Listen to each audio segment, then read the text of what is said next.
kalau misalkan kekerasan secara fisik ya kamu dipukul, ditampar, dicekik, itu kekerasan secara fisik ya. Itu berarti terkait dengan fisik. Masa pacaran itu jangan cuma ngedate doang, jangan cuma cafe hopping doang atau nonton doang.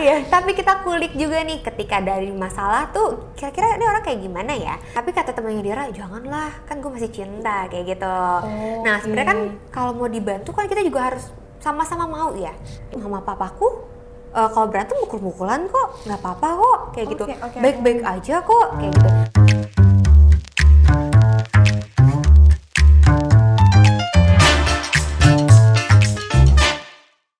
Lovely day ladies, ketemu lagi di podcast New Fam episode 4. Dan perkenalkan aku Deira yang bakal nemenin kamu selama beberapa saat ke depan. Dan ladies, kamu pasti tahu dong, sekarang itu di media sosial lagi rame banget. Ada seorang artis yang diduga menjadi korban KDRT.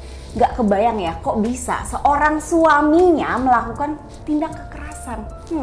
Dan hari ini kita bakal ngobrol bareng seseorang yang bisa menjawab gimana sih caranya agar bisa mencegah rasa trauma setelah mungkin kita atau mungkin orang-orang di sekeliling kita mengalami KDRT. Dan hari ini kita kedatangan seorang psikolog klinis yaitu Kak Sabrina Maida. Dan langsung saja kita sambut Kak Sabrina Maida. Kak Sabrina, gimana nih hari ini kabarnya? Good, kamu kabar? Alhamdulillah selalu baik ya. Alhamdulillah. Kak Sabrina tadi perjalanan ke sini gimana nih? Hujan nggak di jalan? Enggak sih, cuma mendung-mendung aja. Tapi we are safe dan sampai di sini loh. Iya, alhamdulillah ya. Karena sekarang tuh memang cuaca tuh lagi musim hujan. Cuaca ekstrim ya. Tapi seperti musim hujan, biasanya kita tuh kan selalu ada prepare kalau lagi musim hujan. Betul. Kita biasanya sedia jas hujan, sedia payung, bahkan mungkin sendal untuk para pengendara motor. Nah, sebenarnya ini sama aja nggak sih kayak memilih pasangan? Pasti ada preparation, ada check and recheck. Betul ya Kak ya? Betul. Dan hari ini kita bakal ngobrol-ngobrol bareng Kak Sabrina. Ini seputar KDRT.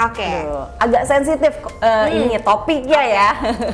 Topiknya agak cukup berat ya. Betul sekali. Dan Kak Sabrina, pertanyaan pertama, sebenarnya hal apa sih yang perlu diperhatikan menurut Kak Sabrina dalam kalau misalnya kita memilih pasangan, apalagi kalau kita mau ke jenjang yang lebih serius?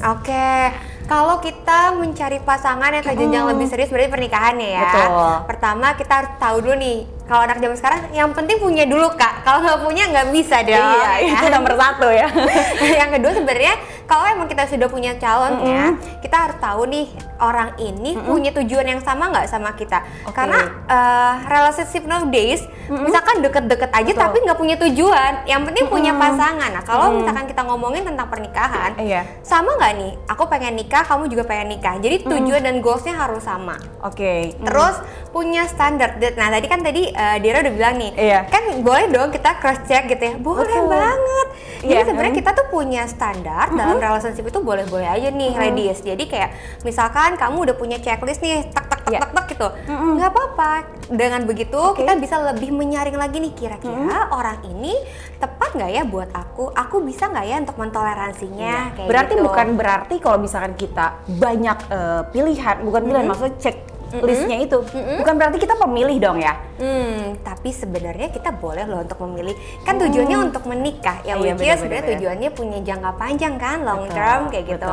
Yang diharapkan ketika kita menikah dengan adanya pertimbangan-pertimbangan tertentu, kita tahu nih konsekuensi yang ada tuh seperti apa. Berarti mungkin kita juga bisa dibilang bisa ada gambaran nantinya kalau sama dia akan seperti apa gitu ya. Berarti selain 3 hal tadi ada lagi nggak nih Kak menurut Kak Sab? Kalau misalkan kita ngomongin tentang pernikahan, tentunya kita harus juga cocokin nih cara berkomunikasi ya. Cara berkomunikasi itu penting banget nih teman-teman. Bahkan kalau sekarang teman-teman ladies nih, kalau yang zaman sekarang ya, ada yang namanya love language ya. Love language ini sebenarnya dijadikan bukan acuan, tapi bagaimana sih kita ini bisa tahu nih gaya komunikasi pasangan itu seperti apa. Terus abis itu juga kita tahu nih kepribadiannya gimana. Terus kalau misalnya lagi ada masalah atau misalnya lagi ada problem, how to copingnya kayak Nah, gitu. iya. Dan ada juga yang bisa menentukan kayak family-nya tuh seperti apa. Oke, Kayak gitu. berarti benar kata orang dulu, Apa tuh? babat, bibit, bebet, bobot. Kebanyakan ya? Bibit, bebet, bobot. Itu maksudnya. Oke, berarti dan tadi Daira sedikit tentang love language. Oke. Agak sedikit penasaran. Sebenarnya menurut Kasap itu misalkan Daira itu kan termasuk orang yang love language-nya itu words of affirmation. Oke. Apakah Daira harus mencari sosok lelaki yang seperti itu juga love language-nya atau boleh nggak sih kalau misalkan Daira dapat cowoknya misalkan itu yang full of surprise atau Oke. misalkan acts of service Oke, gitu. jadi kan tadi aku bilang tentang komunikasi ya. Love language aja namanya language itu adalah bahasa. Iya. Bagaimana kita berbahasa nih, itu digunakan bukan sebagai acuan, tapi kita bergaya bahasa nih. Kalau misalkan Dera tadi sukanya kayak, aku sukanya yang word affirmation, aku dipuji, aku tahu aku cantik gitu ya, butuh afirmasi. Iya, betul. Tapi pasangan aku sukanya ngasih surprise, terus ngasih service kayak gitu, ya nggak apa-apa, itu bukan dijadikan jaminan karena tidak cocok. Justru Oke. karena tadi ada yang perbedaan, kita jadi tahu Dera gimana ya caranya untuk bisa sama-sama. Nah tadi kan gaya bahasa nih, sama aja kayak ada bahasa China, ada bahasa Betul. Indonesia. Iya. Nah dua orang ini bisa nih untuk saling bersama dengan menyesuaikan bahasa tadi. Oke. Kayak gitu. Berarti mungkin bisa dibilang adalah seni dalam berpasangan. seni dalam relationship Ah, kayaknya itu ya. dia maksudnya ya. Kalau misalkan ngomong sama ahlinya selalu direvisi ya. Salah terus. Nah, kalau tadi kan berarti soal hal-hal yang harus diperhatikan kalau Betul. misalkan kita mau memilih seorang pasangan Oke. gitu. Nah, tapi sekarang itu Kak sangat disayangkan karena banyak orang yang sudah berpasangan tapi dia melakukan tindak Kekerasan abusif ya. itu. Nah, menurut pandangan Kasap ya, itu kayak gimana sih? Oke, jadi gini. Sebenarnya kalau kita ngomongin kekerasan tuh nggak sekarang aja, dari dulu sebenarnya udah ada gitu. Iya. Cuman yang tersorot itu adalah kekerasan secara fisik ya. Iya. Sedangkan ketika kita ngomongin tentang relationship, kekerasan tuh sebenarnya ada banyak Dera. Ada kekerasan secara emosional, oke. kekerasan secara verbal, kekerasan secara finansial, kekerasan secara seksual. Terus ada juga yang tadi kekerasan secara fisik tadi. Fisik. Sebenarnya tuh banyak banget. Cuman biasanya nih warga kita suka bilang kalau ya kan belum dipukul, ya kan belum main tangan. Padahal semuanya itu punya potensi yang sama, meninggalkan bekas luka yang sama. Betul Kayak sekali. gitu. Dan banyak ya Kak, miris loh orang, khususnya orang Indonesia ya. Kayak misalkan kita mendapatkan perkataan kasar dari pasangan pun itu berarti salah satu tindak kekerasan ya. Betul, betul. Tapi banyak loh orang tua yang ngasih taunya kayak baru juga kayak gitu, namanya dalam rumah tangga pasti ada dong. Nah, kita jadi bingung nih sebagai wanita, apakah iya kita harus mentoleransi berarti ya, hal-hal seperti itu. Oke, ini ketika kita ngomongin wanita ya, ladies ya, sebenarnya baik perempuan maupun laki-laki itu punya potensi yang sama terhadap kasus kekerasan sebenarnya. Tapi kalau emang tadi Dera bilang kayak banyak perempuan dibilang ya udah diemin aja gitu ya. Nah sebenarnya kita yang punya kontrol diri, kita perlu tahu yang namanya boundary tadi, batasannya yang mana nih. Ada perempuan yang bilang ya kan ini masih bisa aku toleransi, tapi ada juga yang misalkan bilang wah gua nggak bisa nih kayak gini nih. Jadi Betul. sebenarnya kita yang perlu tahu nih batasannya yang sampai mana nih, titik mana yang bisa kita toleransi. Oke. Itu yang dinamakan personal boundaries. Personal Boundaries. Oke. Dan tadi juga Kasap itu sempat nyinggung beberapa hal kalau Oke. misalkan kekerasan itu ada berbagai macam tipenya. Betul. Mungkin boleh dijelasin sedikit ya Kak ya untuk ladies yang penasaran apa Oke. sih bedanya? Kalau bedanya mungkin gini ya, kita kasih contoh aja boleh? Boleh, Oke. boleh. Jadi kalau misalkan kekerasan secara fisik ya kamu dipukul, ditampar, dicekik, itu kekerasan secara fisik ya. God. Itu berarti Oke. terkait dengan fisik. Tapi kekerasan secara verbal, dikata-katain tadi, dimaki-maki, Aduh. kekerasan secara emosional itu biasa kita ngomongin tentang emosional ya, gaslighting, manipulatif, kayak gitu. Kekerasan secara finansial biasanya kalau sudah menikah tidak dinafkahi. Atau tiba-tiba meminjam salah satu credit card yang tidak bilang-bilang, nah atau tiba-tiba kayak tidak, misalkan Dera punya pasangan, pasangannya Dera seringkali pakai tanpa tahu daerahnya, kayak gitu. Oh, oke. Ada waktu itu salah satu kasus juga yang seperti itu ya. Oke. Jadi dia pakai kartu ATM, dia ambil kayak gitu kan. Ini kan Oke. pasangan kayak Oke, gitu. Itu oke, bisa oke. aja gitu. Kalau kekerasan secara seksual even sudah menikah, misalkan si pasangan yang ini tidak mau melakukan hubungan seksual tapi dipaksa, itu termasuk kekerasan secara seksual kayak gitu. Jadi melakukannya secara paksaan.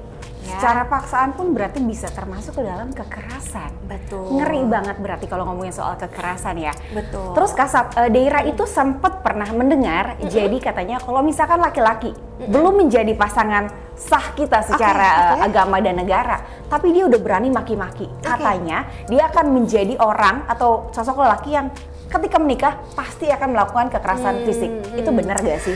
Oke, kalau dibilang pasti kita nggak pernah akan tahu ya bagaimana ya, tapi memiliki potensi mungkin ya. Oke. Karena gini, ketika kita ngomongin potensi, sebenarnya sebelum menikah nih ladies ya, kita bisa loh ngeliat nih kira-kira partner kita ini seperti apa sih perilakunya. Kayak gitu. Jadi masa pacaran itu jangan cuma ngedate doang, jangan Betul. cuma cafe hopping doang atau nonton doang. Iya. Tapi kita kulik juga nih ketika dari masalah tuh kira-kira ini orang kayak gimana ya. Ketika ada situasi yang menekan atau misalkan ada situasi yang mungkin membuat dia lagi stressful, dia akan seperti apa? Apakah jangan-jangan ternyata dia melampiaskan nih mukul tembok, mukul kaca kayak gitu ya. Berarti kan secara copingnya pun perlu diperbaiki, perlu bisa lebih telaah lagi kayak gitu Dera. Betul. Berarti memilih pasangan itu super tricky ya Kak ya. Tapi banyak loh orang yang tidak menunjukkan aslinya ketika masih pacaran. Akhirnya ketika menikah, waduh kok ternyata kalau dia marah nampar ya. Aduh, nah itu kita sebagai wanita baiknya tuh apakah ditahan dulu mungkin sekali, oh mungkin dia hilaf mungkin ya. Mungkin dia suatu saat akan berubah. Ada beberapa wanita yang seperti itu ya Kak ya. Atau kita harus tegas Kak. Misalkan ketika kita mendapatkan tindak kekerasan, lapor aja deh. Oke, Nah, gitu. ini kasusnya berarti sudah menjadi suami atau pacaran? Sudah menjadi suami. Sudah menjadi suami. Sebenarnya ketika sudah menjadi suami pastinya sudah ada pemikiran yang jauh lebih matang ya. Iya. Kalau pacaran ya udah deh, gue diginiin gue putus gitu ya. Benar. Tapi kalau sudah menjadi suami istri, sudah punya ikatan, ini aku sadar betul dan wajar banget Iya. kalau misalkan banyak yang di luar sana ngerasa, duh kok gue jadi takut ya. Kita harus berpikir-pikir lagi. Kenapa? Karena sebenarnya tanggung jawab, role peran itu udah banyak banget yang perlu didiskusikan dan dipikirkan kayak gitu. Tapi again, yang namanya kekerasan itu kita perlu tegasnya sama siapa? Sama diri sendiri. Iya. Juga dengan hubungan yang kita jalani. Kalau misalkan tadi dia bilang ya udah deh mungkin dia hilaf kayak gitu ya. Sebenarnya kita nggak bisa bilang hilaf juga gitu. Mungkin ada orang-orang yang tidak bisa mengontrol emosinya dengan baik. Tapi kita juga harus tahu tadi boundaries itu gimana. Misalkan nih Dera punya pasangan, Dera udah ngerasa nih dipukul, kan sakit ya. Masa mau ngediemin aja gitu? Itu kita harus tegas. Nah tegasnya gimana? Kita ngomong sama dia. Sekali diajak berbicara, 2 kali. Emang kalau tidak ada perubahan, kita harus sadar dan aware sama diri kita sendiri.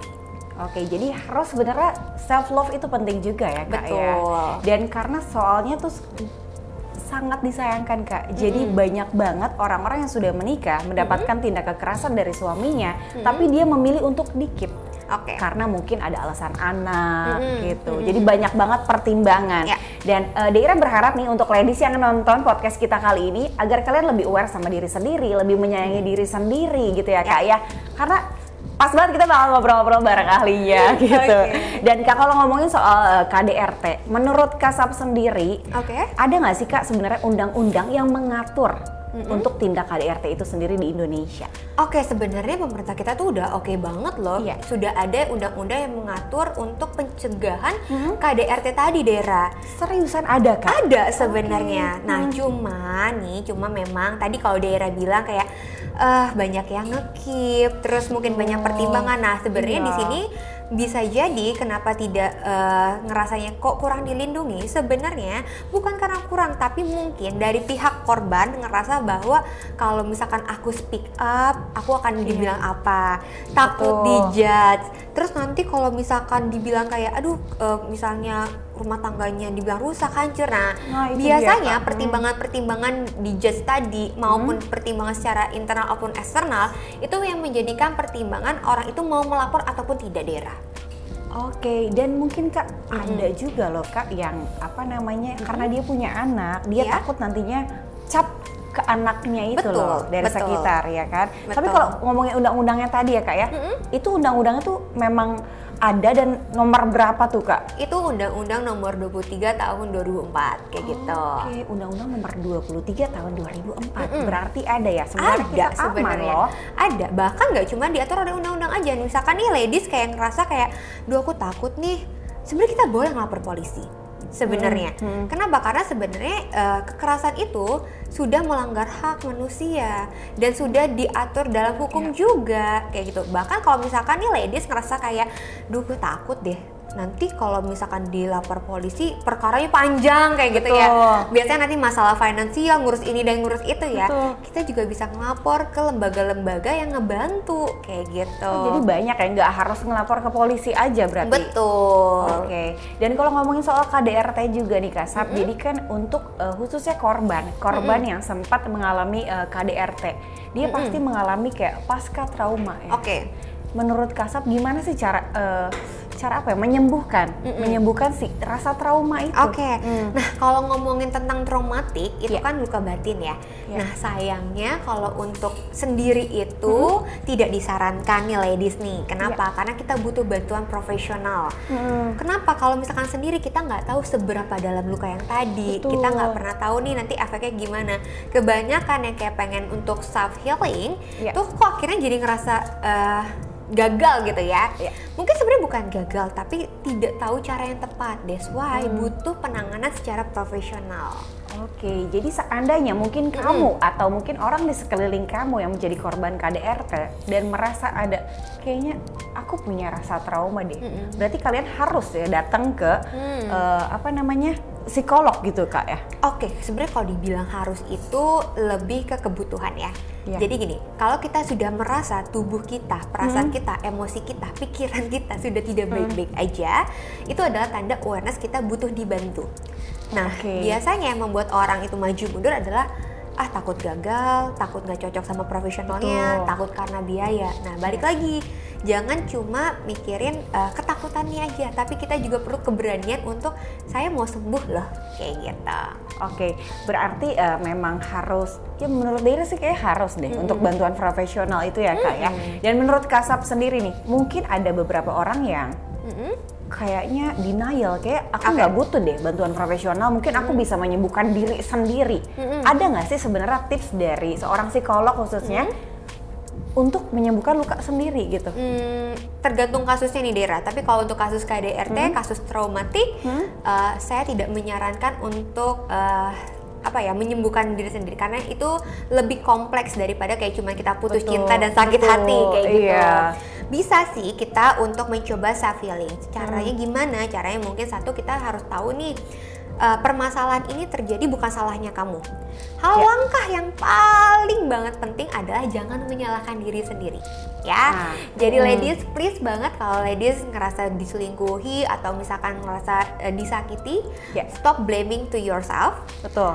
Akui bahwa emang kita mengalami suatu kejadian buruk, tapi itu bukan salah kamu, kayak gitu. Terus yang kedua, kita juga perlu belajar acceptance. Nah, belajar acceptance ini kan susah ya. Paling susah justru di sini butuh bantuan dari profesional. Kenapa? Bisa jadi acceptance itu bukan kayak kita terima aja. Oh, kita terima disakitin, enggak. Siapa sih yang mau diterima kalau dia disakitin ya ladies ya? Nggak mau dong. Nggak ada. Apalagi kalau kita sudah belajar tentang self love kan risky banget ya. Nggak pengen kalau ternyata diri yang kita sayangi itu disakitin. Nah, dengan adanya bantuan profesional ini kita akan di-leading dan dibantu kayak gitu. Oke, berarti kita tuh harus merasa berharga loh. Kita tuh berharga loh ladies gitu. Jadi kalau misalkan kamu mungkin disakitin oleh orang yang mungkin menurut kamu adalah ini dia cinta sejati gue gitu, kayak gue nggak bisa deh hidup tanpa dia. Tapi kalau dia memang melakukan tindak kekerasan, itu udah nggak ada ini ya, kayak nggak ada toleransi gitu loh. Jadi langsung kita juga harus tegas gitu. Aku boleh motong nggak? Boleh. Tadi Dira bilang kayak, aduh kayaknya nggak bisa nih hidup sama dia, ini cinta mati gitu ya. Ingat bahwa diri kita juga adalah manusia yang butuh dicintai. Jangan cuma menyintai orang lain. Tapi Kak, untuk orang yang sedang jatuh cinta, dibilang kita kasih tahu A sampai Z, dia nggak akan pernah denger katanya. Iya kan? Katanya dibilangnya bucin biasanya kayak gitu ya Kak ya. Biasa orang bucin itu sulit untuk dinasehati, katanya gitu. Dan Kak, kalau misalkan nih, mungkin ada ladies yang menjadi korban KDRT atau mungkin dari pihak keluarga atau orang terdekatnya dari ladies itu, dan dia ingin melaporkan tapi takut ke polisi, ada nggak sih? Tadi kan Kakak sempat bilang nih, ada lembaga-lembaga yang dia menangani kasus KDRT.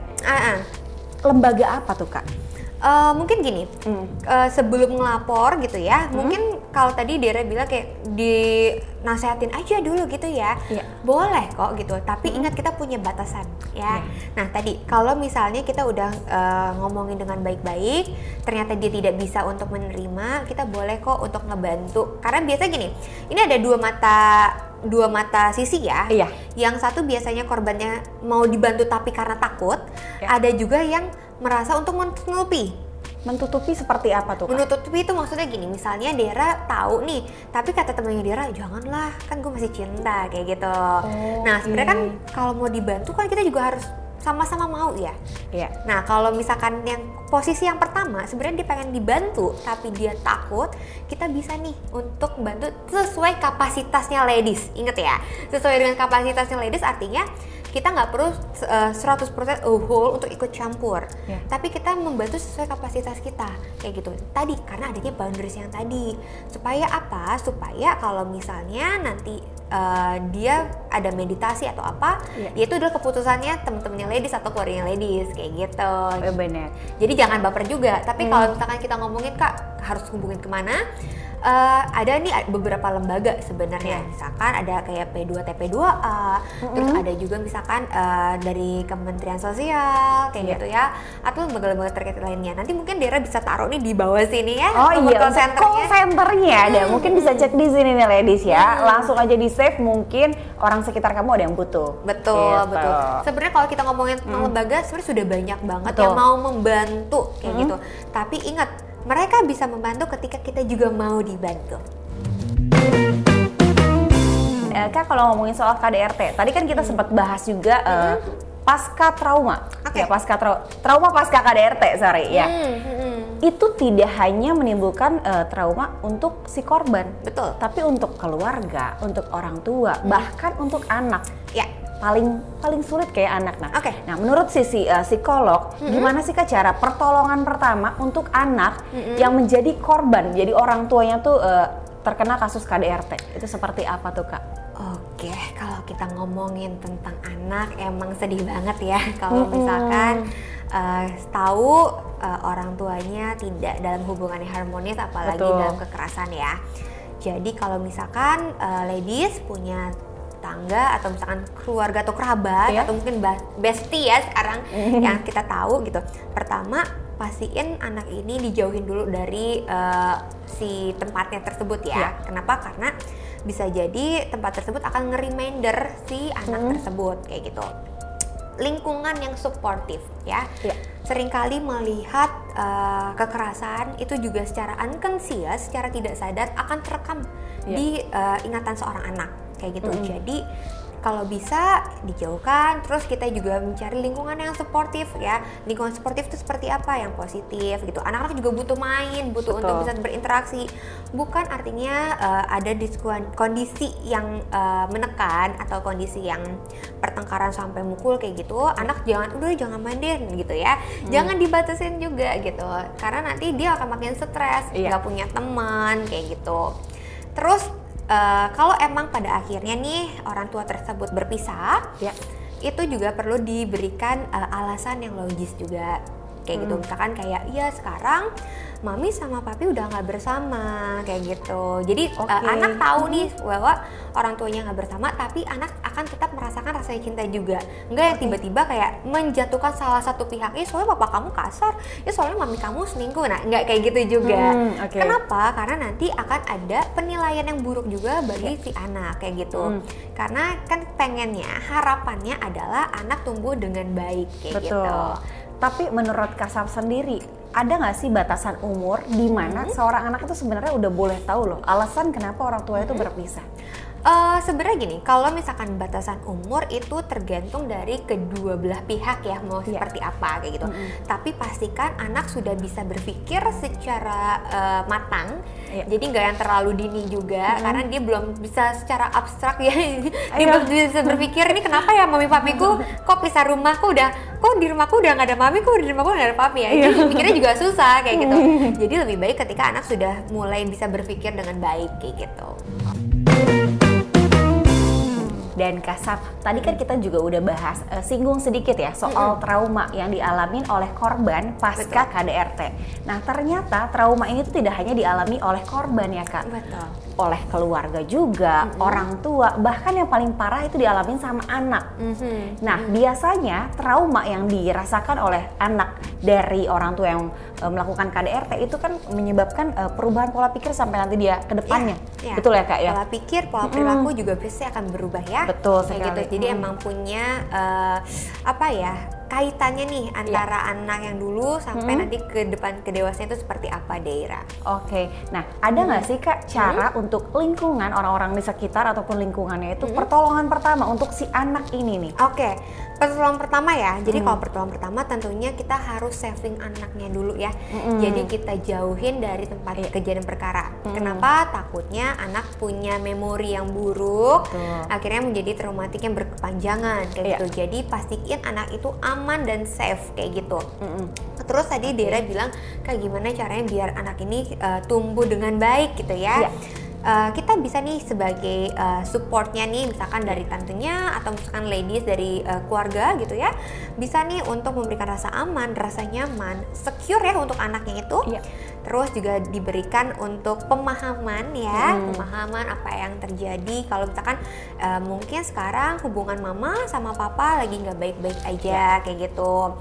Terus kalau udah supaya meminimalisir ya gitu, kita bisa bawa juga nih ke profesional gitu. Maksudnya bawa ke profesional tuh apa? Kita bisa nih yang namanya mengajak anak untuk mengikuti sesi terapi gitu. Karena ketika melihat kondisi yang menekan, anak punya kecenderungan untuk ke arah yang traumatik tadi gitu. Jadi dengan adanya bantuan profesional, diharapkan anak ini bisa untuk mengekspresikan emosinya, ada psikoterapinya kayak gitu.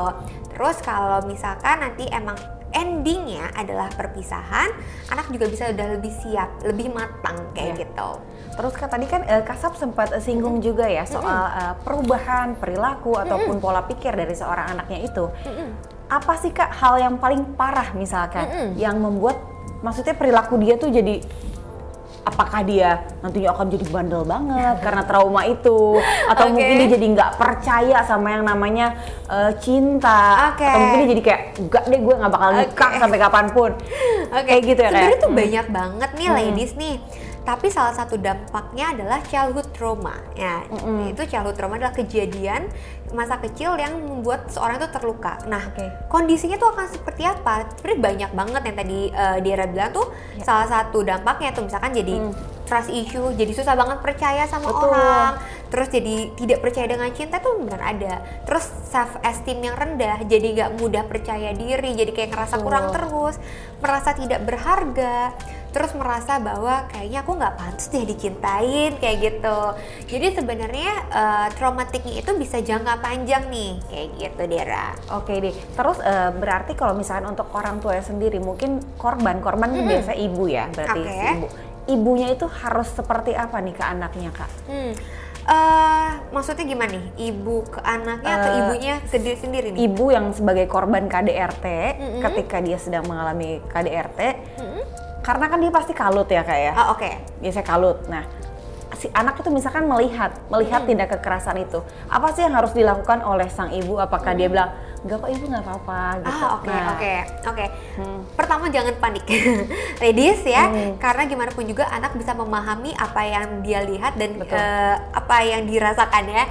Jadi kalau bisa jangan panik, tenang dulu dan kasih pengertian ke anak. Kalau bisa nih ya, setelah tenang ya kita bisa membicarakan dengan baik-baik ke anak kayak gitu. Tapi perlu diingat ladies, kalau emang ladies ngerasa bahwa oh iya ternyata ini pertengkaran ini udah sangat parah banget nih.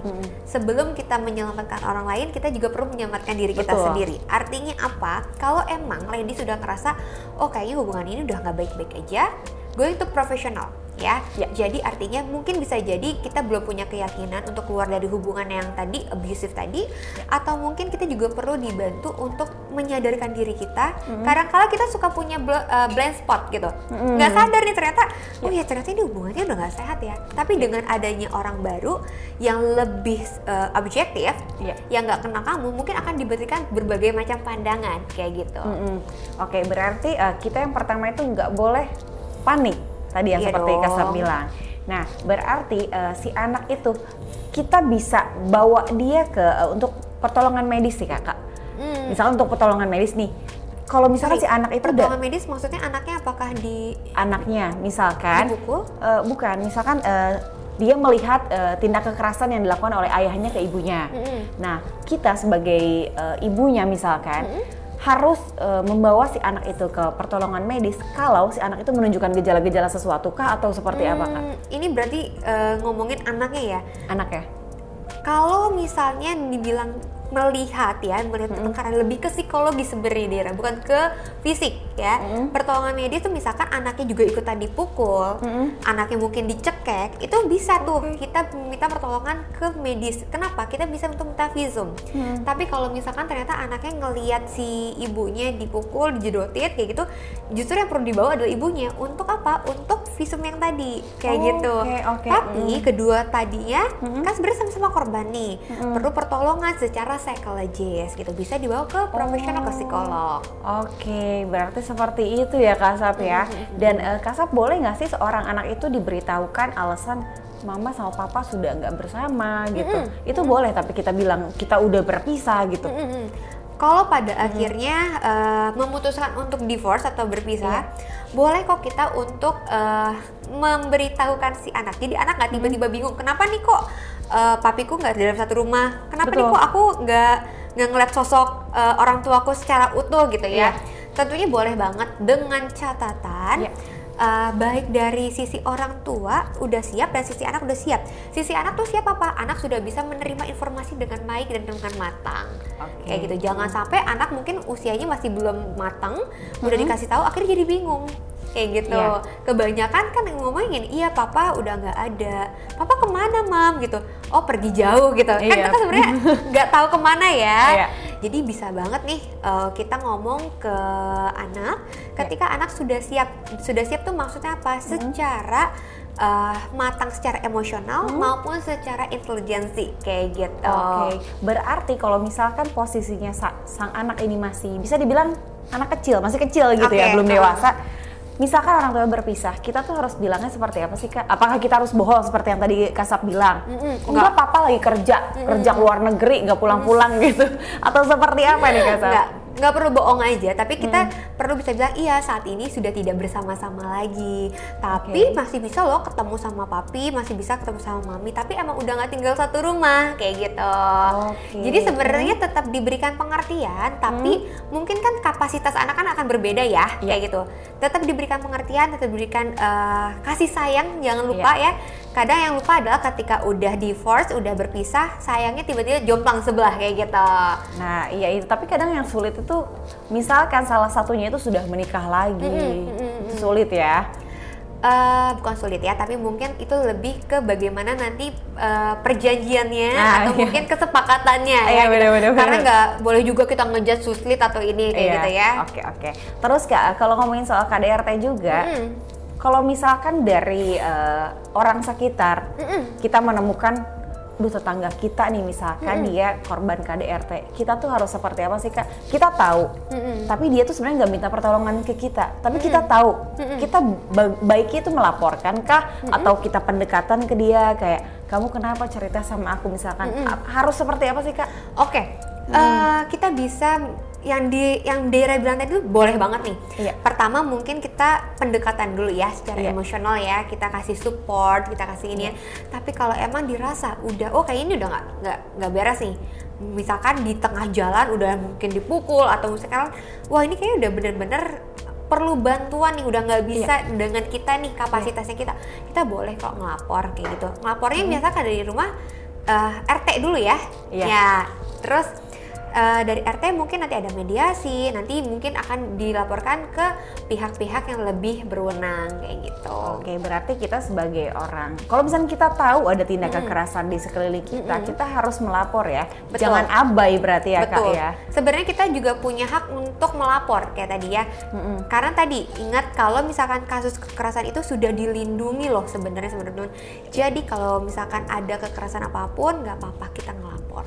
Gak apa-apa ngelapor karena banyak juga lembaga yang memang dia menangani kasus KDRT itu ya. Betul. Terus Kasab Deira penasaran juga ya, dari sisi psikolog, orang yang melakukan tindak kekerasan itu tuh karena apa sih Kak? Entah mungkin dia pernah punya trauma masa kecil kah?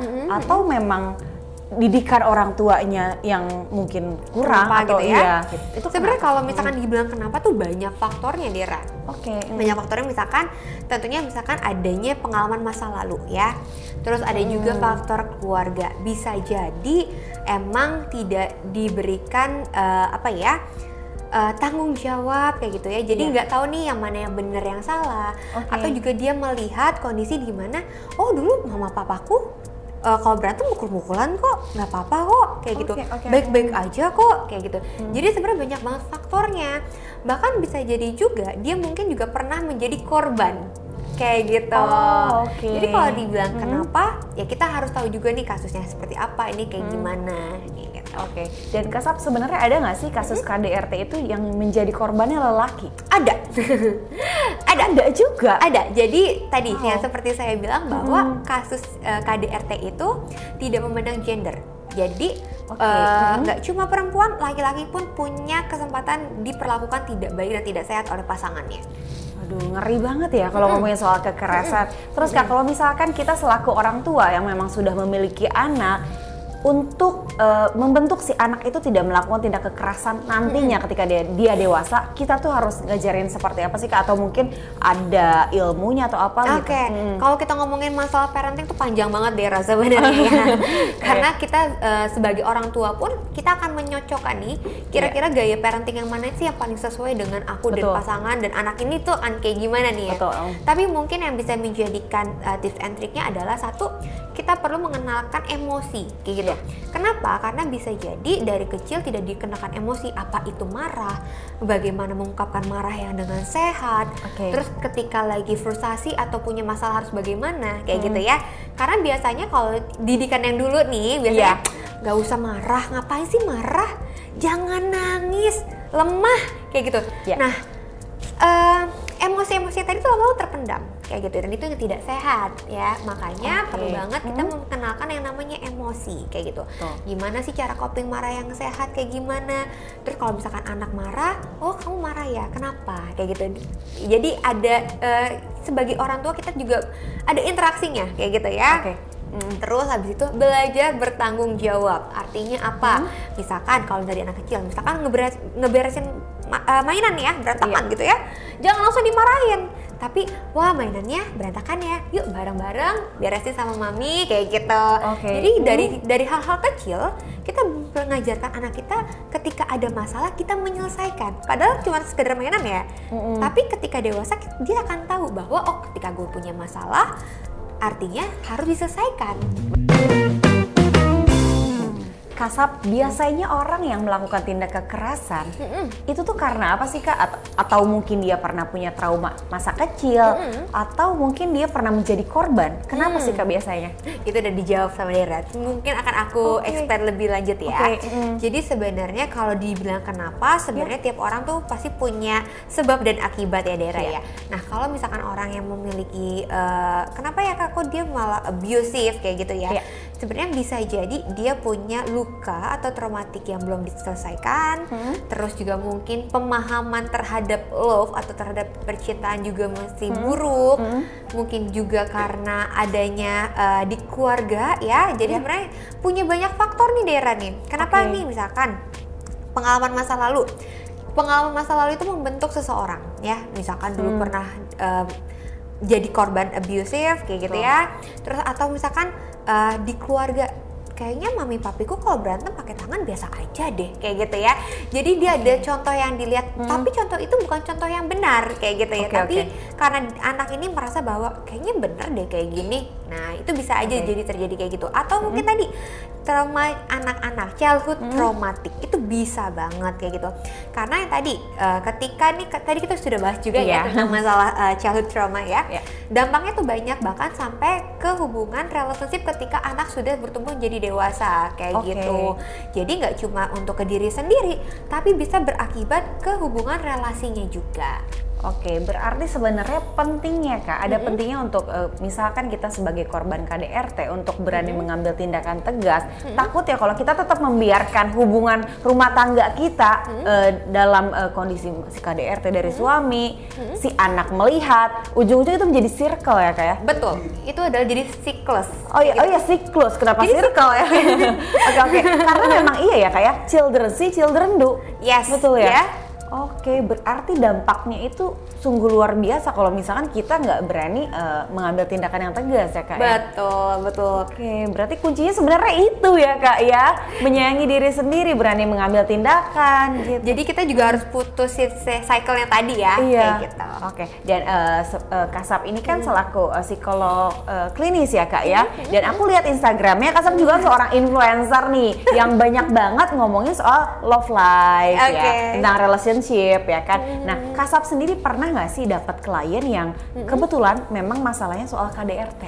Oke, kalau masalah KDRT ada beberapa gitu. Tapi kalau misalkan Kak, kalau ngomongin tentang masalah relationship yang paling banyak apa? Biasanya tuh masalah-masalah di area emotionally abuse kayak gitu. Oke. Itu seperti apa tuh Kak emotional abuse itu? Kasus-kasus yang sering terjadi tuh misalkan gaslighting ya, manipulatif. Pasanganku manipulatif banget, kok aku ngerasa bersalah terus ya Kak ya, kayak gitu ya. Terus terjebak di toxic relationship kayak gitu ya. Aku sayang sama dia tapi kok aku nggak bisa keluar. Nah itu tuh biasa tuh ya kayak gitu tuh. Nah ya kalau emang kalian ngerasa bahwa hubungan ini kok kayaknya udah tanda merah ya, udah rambu-rambu nih ya gitu. Kalau kalian pengen ngerasa kayak aku bener atau salah, aku takut dijudge, itu go into professional boleh banget kayak gitu ya. Jadi kita akan punya pandangan baru, kita punya insight yang baru. Oke, berarti jangan pernah untuk keep masalah khususnya KDRT cuman karena enggak deh, nggak apa-apa soal aku sayang sama dia, nggak apa-apa deh aku dipukulin juga gitu. Itu jangan banget ya. Jangan menganggap itu adalah aib. Betul. Karena semakin kamu berani speak up ya semakin masalah kamu tuh bisa terselesaikan ya Kak ya. Betul. Dan gimana sih Kak maksudnya untuk khususnya orang lain gitu ya, orang sekitar dari si korban KDRT itu untuk lebih meyakinkan dia. Misalkan dia nggak berani untuk speak up. Yakinin orang terdekat kamu bahwa mereka itu berharga, ada atau tanpanya pasangan. Nah, karena yang paling sulit adalah merasa pasangan adalah segalanya. Betul. Oke, ladies, itu jangan sampai, biasanya bucin seperti itu ya Kak ya. Nah ladies, itu dia obrolan seru kita ya, obrolan seru tapi berat ya bersama Kasap. Dan sebelum kita mengakhiri podcast hari ini nih Kasap, ada nggak closing statement dari Kasap? Oke, dear ladies, please banget ketika kalian memilih pasangan, pilihlah pasangan secara sadar ya. Artinya apa? Artinya jangan terlalu lagi menggebu-gebu yang lagi bucin-bucinnya. Sayang sama orang boleh, tapi penting banget sayang sama diri sendiri. Kenapa? Karena kita bertanggung jawab atas diri kita sendiri dan pilihan kita. Betul sekali, jadi self love itu adalah hal paling penting dan kita harus benar-benar tanamin di diri sendiri juga nih ladies. Kalau misalnya kita itu berharga, kita bisa loh hidup tanpa dia. Iya gitu. Dan untuk ladies, jangan lupa untuk download aplikasi Newfam di Play Store, atau kamu juga bisa follow Instagram dan Twitternya di newfam.co. Dan terima kasih Kak Sabrina sudah menyempatkan waktunya di sela-sela kesibukannya untuk sharing-sharing bareng sama ladies di rumah. Kalau gitu ladies, sampai ketemu di podcast Newfam berikutnya, podcast yang paling mengerti wanita. Kak Sabrina, terima kasih banyak. Thank you so much. Kita pamit ya. Bye-bye.